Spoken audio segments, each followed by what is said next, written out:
ఈ తిరువన్నామలైలోని ఈ ఆలయంలో సాక్షాత్తు శ్రీ మహావిష్ణువు శివలింగాన్ని ప్రతిష్ఠించారు.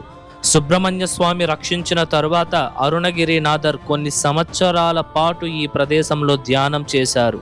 16 వయసులో రమణ మహర్షి మొదటిసారి తిరువన్నామలైకి వచ్చినప్పుడు ఈ కోనేరులోనే తను వేసుకున్న వస్త్రం, తన దగ్గర ఉన్న ధనం మొత్తం విసిరేస్తారు. ఒకసారి ఆది శంకరాచార్యుల వారు ఈ ఆలయాన్ని చూసి, ఇది శివలింగాకారంలో ఉంది, నేను కాళ్ళు పెట్టి లోపలికి రాలేను అని చెప్పి బయట నుండే వెనుతిరుగుతారు. ఈ ఆలయాన్ని చోళరాజులు నిర్మించినప్పటికీ ప్రస్తుతం ఉన్న కట్టడాలను 15వ శతాబ్దంలో విజయనగర రాజులు నిర్మించారు. హాయ్, హలో, నమస్తే, వెల్కమ్ టు అవర్ ఛానల్ ఆలయ యాత్ర. లాస్ట్ వీడియోలో మనం తిరువన్నామలైలోని అతి పురాతనమైన ఆది అన్నామలై ఆలయాన్ని అయితే దర్శించాము. ఈరోజు మనం తిరువన్నామలైలో 3వ అతి పురాతనమైన అరుణగిరినాథర్ ఆలయాన్ని అయితే దర్శించబోతున్నాము. ఈ ఆలయంలోని స్వామివారిని దర్శించిన వారికి ఎటువంటి కోరికలైనా నెరవేరుతాయని భక్తుల యొక్క ప్రగాఢ నమ్మకం. ఇంతకీ ఈ ఆలయం ఎక్కడుందంటే, ప్రసిద్ధి చెందిన అరుణాచలేశ్వర స్వామివారి ఆలయం నుండి 1 కిలోమీటర్ దూరంలో, అలాగే అష్టలింగాలలో మొదటి లింగమైన ఇంద్రలింగానికి 450 మీటర్ల దూరంలోనే ఉంది ఈ ఆలయం. ఈ ఆలయం యొక్క లొకేషన్ కూడా నేను మీకు డిస్క్రిప్షన్లో ఇచ్చుంటాను, చెక్ చేయండి. వీడియోని లైక్ చేసి స్టార్ట్ చేయండి. మన ఛానల్ ఏమైనా సబ్స్క్రైబ్ చేసుకోకుండా ఉంటే సబ్స్క్రైబ్ చేసుకోండి.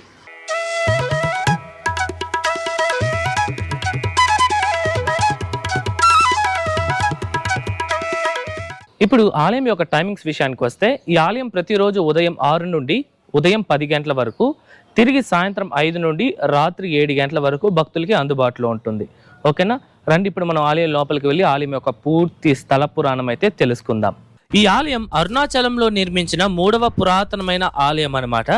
మొదటిది ఆది అన్నామలై ఆలయం, రెండవది పంచభూత క్షేత్రాలలో ఒకటైన అరుణాచలేశ్వర స్వామివారి ఆలయం, మూడవది ఈ అరుణగిరినాథర్ ఆలయం. ఈ 3 ఆలయాలలో శివలింగాన్ని సాక్షాత్తు త్రిమూర్తులు ప్రతిష్ఠించారు.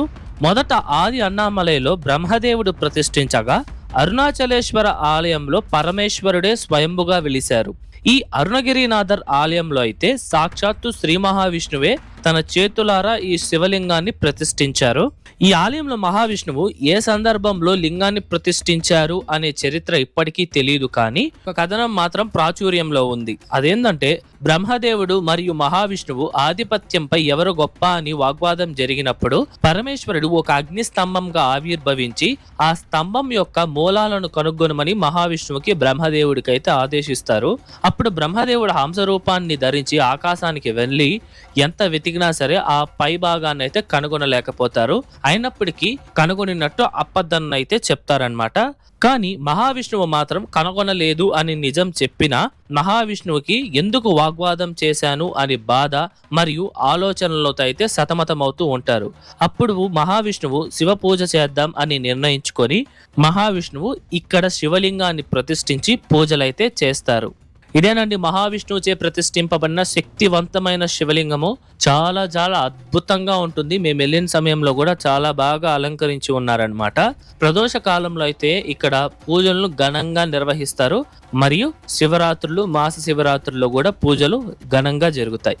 ఈ అరుణగిరి కొండ శివుడు పనుకున్న రూపం అయితే, అందులో శిరస్సు ఆది అన్నామలై ఆలయం, వక్షస్థలం అరుణాచలేశ్వర స్వామి వారి ఆలయం మరియు పాదస్థానమే ఈ అరుణగిరినాథర్ ఆలయం. సాధారణంగా మనకు బాధ వచ్చినా, సంతోషం వచ్చినా, ఏదైనా కోరిక కోరాలన్నా మొట్టమొదట మనం స్వామివారి పాదాల చెంతకే చేరుతాం. ఎందుకంటే స్వామివారు మన కోరికలు నెరవేరుస్తారు అని మన బలమైన నమ్మకం. అలాంటిది స్వామివారి పాదస్థానమే ఒక ఆలయం అయితే అది ఎంత శక్తివంతంగా ఉంటుందో ఈ ఆలయమే దానికి నిదర్శనం. ఇక్కడ స్వామివారిని దర్శించిన వారికి ఎటువంటి మంచి కోరికలైనా నెరవేరుతాయి.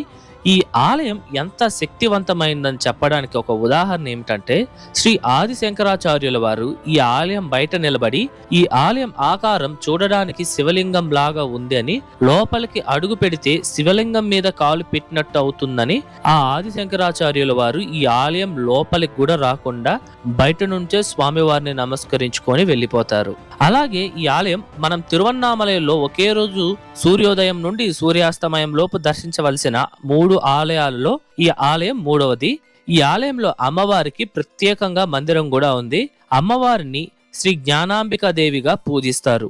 ఈ ఆది అన్నామలై ఆలయంలో కానీ, అరుణాచలేశ్వర స్వామి వారి ఆలయంలో కానీ ఈ అరుణగిరినాథర్ ఆలయంలో కానీ అమ్మవారు స్వామివారు ఒకే రూపాలతో మరియు పేర్లతో ఒకే అర్థం వచ్చేలా అయితే ఉంటుందన్నమాట.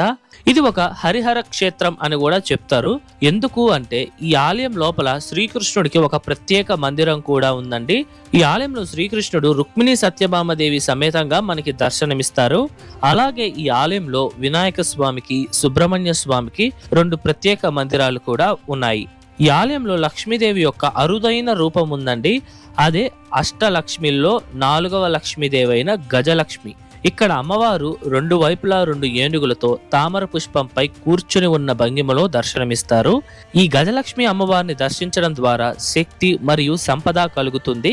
ఈ ఆలయంలో 2 శక్తివంతమైన మందిరాలు ఉన్నాయి. వాటి గురించి మరికొంత సమయంలో అయితే తెలుసుకుందాం. ఈ ఆలయానికి అరుణగిరినాథర్ వారికి ఏంటి సంబంధం అని తెలియాలంటే ఆయన చరిత్రను తెలుసుకోవాలి.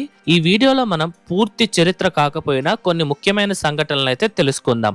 ఈ అరుణగిరినాథర్ వారు అరుణాచలంలో 1370వ సంవత్సరంలో జన్మించి 1450 సంవత్సరంలో మరణించారు. ఈయన పుట్టినప్పుడే తన తండ్రిని అయితే కోల్పోతారు.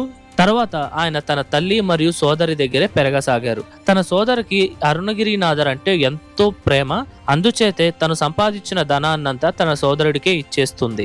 అలా ఆయన యవ్వనంలోకి వచ్చిన తరువాత కొన్ని దురలవాట్లకైతే ఆకర్షితుడైపోతారు మరియు తరచూ దేవదాసీలనైతే సందర్శించేవారు. ఈ విధంగా ఆయన తన జీవితాన్ని విచ్చలవిడిగా గడిపేవాడు. చివరికి తన సోదరి దగ్గర కూడా డబ్బు లేకుండా పోతుంది. అప్పుడు అరుణగిరినాథర్ తన సోదరిని డబ్బులు అడగగా ఆమె లేదని చెప్తుంది. కానీ ఆయన పట్టించుకోకుండా డబ్బులు అడుగుతూనే ఉంటారు. ఇక ఆమెకు కోపం మరియు బాధతో నా దగ్గర డబ్బులు లేవు, కావాలంటే నన్ను అమ్మేసి ఆ డబ్బులు తెచ్చుకో అని చెప్తుంది. ఆ మాటకి ఎంతో చలించిపోయి తన మీద తనకే అసంఖ్యం వేసిన అరుణగిరినాథర్ ఆత్మహత్య చేసుకోవాలి అని నిర్ణయించుకొని తిరువన్నామలైలో ఉన్న వల్లాల గోపురం నుండి దూకేయగా సాక్షాత్తు సుబ్రహ్మణ్య స్వామి వారు వచ్చి ఆయనను రక్షించి, నువ్వు ఎందుకు ఆత్మహత్య చేసుకుంటున్నావు, నువ్వు ప్రపంచానికి చేయవలసిన ధర్మం ఎంతో ఉంది అని చెప్పగా అరుణగిరినాథర్ వారు స్వామివారిని చూసి ఎంతగానో సంతోషిస్తారు. అప్పుడు స్వామివారు తన ఆయుధమైన వేల్తో అరుణగిరినాథర్ యొక్క నాలుక మీద శరవణ భవ అని రాసి ఆశీర్వదిస్తారనమాట. ఈ సంఘటనంతా తిరువన్నామలై ఆలయం లోపల ఉన్న ఈ వల్లాల గోపురం వద్దే జరిగింది. అందుకనే ఈ గోపురం లోపలే మనకి ఒక సుబ్రహ్మణ్య స్వామి వారి ఆలయం కూడా ఉంటుందన్నమాట. ఇప్పుడు మీరు చూస్తుంది ఆ ఆలయమే. సుబ్రహ్మణ్య స్వామి వారు రక్షించిన తరువాత పూర్తిగా భక్తి మార్గంలోకి వచ్చిన అరుణగిరినాథర్ స్వామివారి మీద దాదాపు 1600 కీర్తనలు రాశారు. భక్తి మార్గంలోకి వచ్చిన అరుణగిరినాథర్ వారు ఈ ఆలయంలో అయితే కొంత సమయాన్ని అయితే గడిపేవారు. అంతేకాకుండా ఇక్కడ ధ్యానాన్ని మరియు శ్లోకాల్ని కూడా రచించేవారన్నమాట. అలా చాలా మంది భక్తులు అరుణగిరినాథర్ వారిని ఈ ఆలయంలోనే ఎక్కువగా దర్శించుకునేవారు. ఈ ఆలయంలో 2 శక్తివంతమైన మూర్తులు ఉన్నారు అని చెప్పాను కదా. అందులో మొదటిది ఇక్కడ ఉన్న స్వర్ణాకర్షణ భైరవ స్వామి. ఈ భైరవ స్వామి వారు చాలా శక్తివంతుడు మరియు సంపద పరమైన కోరికలు ఏమైనా ఉన్నా ఇక్కడ భైరవుడిని దర్శిస్తే తీరుతుందని అయితే చెప్తారు. ఇలాంటి ఈ స్వర్ణాకర్షణ భైరవ స్వామి మూర్తులు ఈ తిరువన్నామలైలో 3 ఉన్నాయి. అందులో మొదటిది అరుణాచలేశ్వర స్వామి వారి ఆలయంలో నటరాజ స్వామి వారి దగ్గర అయితే ఒకటి ఉంటదన్నమాట. మరొకటి అరుణాచలేశ్వర స్వామి వారి ఆలయం నుండి 1.5 కిలోమీటర్ల దూరంలో ఉన్న దుర్గై అమ్మన్ ఆలయం. ఇప్పుడు మీరు చూస్తోంది ఆ దుర్గై అమ్మన్ ఆలయమే అన్నమాట.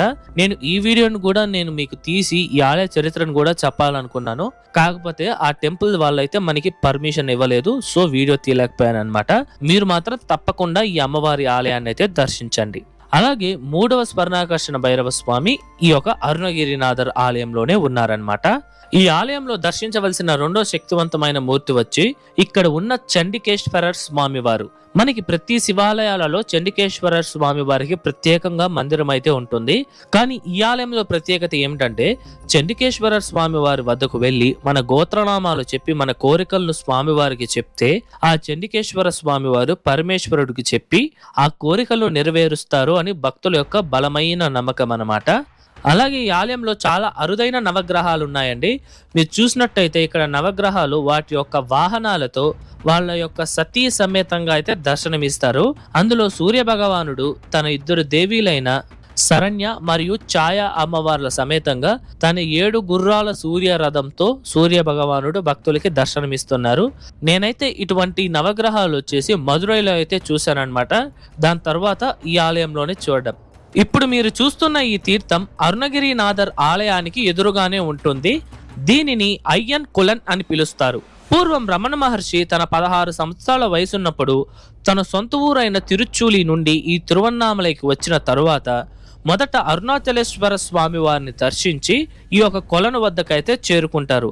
అలా వచ్చిన రమణ మహర్షి ఆయన తెచ్చుకున్న డబ్బును మరియు స్వీడ డబ్బాని ఈ కొలంలో విసిరేసి ఆఖరికి తను ధరించిన వస్త్రం నుండి కొంత భాగాన్ని చింపి ఆయన గోచిగా కట్టుకుంటారు. మిగతా వస్త్రాన్ని కూడా ఇక్కడ కొలంలో విసిరేస్తారనమాట. తరువాత ఇక్కడ నుండి ఆయన అరుణాచలేశ్వర స్వామి వారి యొక్క భక్తిలో నిమగ్నమైపోతారు. అలాగే ఇక్కడ నుండి 450 మీటర్ల దూరంలో ఉన్న అష్టలింగాలలో మొదటి లింగమైన ఇంద్రలింగానికి ఈ అయ్యన్ కులంలో నుంచి నీటితోనే అభిషేకాన్ని అయితే చేస్తారు. నిజానికి ఈ తీర్థం పేరు ఇంద్రతీర్థం. ఈ ప్రదేశం పూజారులు ఉండే అగ్రహారం. పూజారులను తమిళ్లో అయ్యన్ అని పిలుస్తారు. ఇక్కడ అయ్యోర్లు స్నానం చేస్తారు కనుక దీనికి అయ్యన్ కులం అని పేరు కూడా వచ్చింది. అంతేకాకుండా అరుణాచలేశ్వర స్వామి వారి ఆలయంలో జరిగే తెప్పోత్సవం కూడా ఈ కులంలోనే జరుగుతుంది. ఈ ఆలయాన్ని చోళరాజులైతే నిర్మించారండి. కాకపోతే ఏ రాజు నిర్మించారనే ఆధారాలు అయితే ఇప్పటి వరకు దొరకలేదు. కానీ ప్రస్తుతం ఉన్న కట్టడం మాత్రం 15వ శతాబ్దంలో విజయనగర రాజులచే నిర్మించబడిందన్నమాట.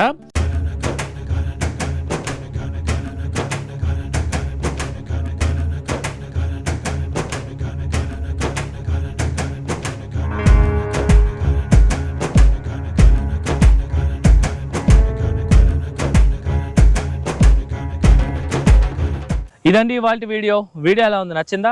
ఐ హోప్ ఈ ఆలయం తాలూకా పూర్తి చరిత్ర మీకు అర్థమయ్యేలా నేను చెప్పాను అనుకుంటున్నాను.